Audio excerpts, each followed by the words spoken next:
大家好，我是小林风味。今天我们一起来做一款好吃的蒜面包。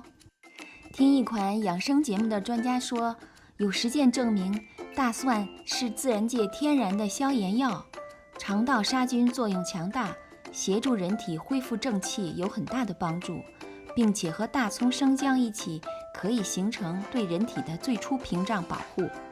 反正现在疫情期间，就是想办法多吃点蒜呗。孩子本不爱吃大蒜，但是这蒜面包他却一下吃了3个，估计应该是味道不错，所以介绍给大家。我们现在把面开始和起来，屏幕上的就是所需要的全部食材，把它加在一起，用机器把面多和一会儿。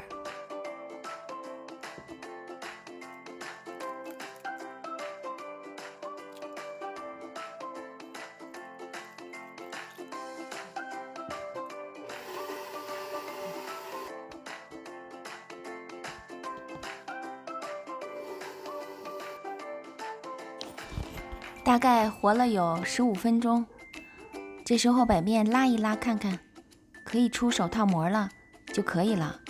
然后把面拿到案板上轻轻揉一揉，轻轻揉一揉让它醒发，看看这个膜出的还挺漂亮。这款面包水分很多，所以面很软，叠一叠就可以了。你看它捧在手里就要流下去了，放在盆子里醒发吧。这是我们醒发了1个小时以后，我们把面拿出来再揉一揉，揉好之后开始分剂子，你想要多大，按你的想法切出来就可以了。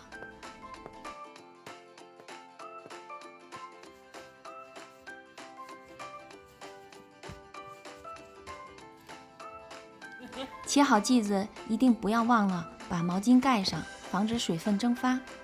现在我们拿出一个，把它擀长条，像我这样摁着边儿往里卷，卷到头之后就形成了一个小长条，就是这个样子。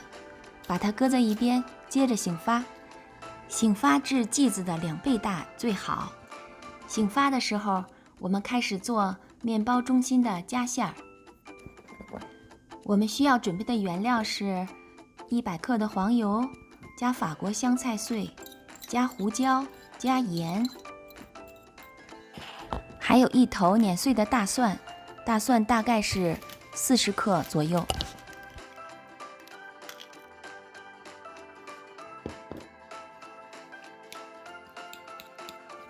把这些调料混合好之后，我们还需要把它装进一个裱花袋里。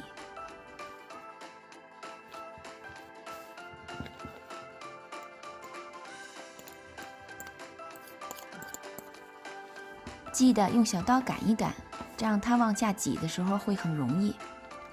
现在面已经醒得差不多了，记着用一个带齿的刀把面包的表面划开，用我们刚才准备好的一点点的挤上去，就像现在这样。等一切准备就绪之后，把它放入烤箱，350度烤20分钟就行了。这个是烤好之后的样子，蒜香味弥漫了整个屋子，真的好有食欲。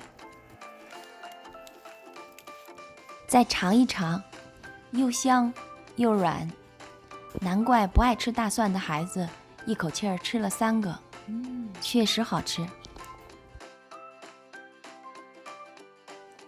据说大蒜精油对人的心血管非常有保护作用。如果您对吃生蒜有点抵触，那不妨试试这款蒜面包吧，包您不虚此行。我是小林风味，谢谢您的收看，我们下期再见。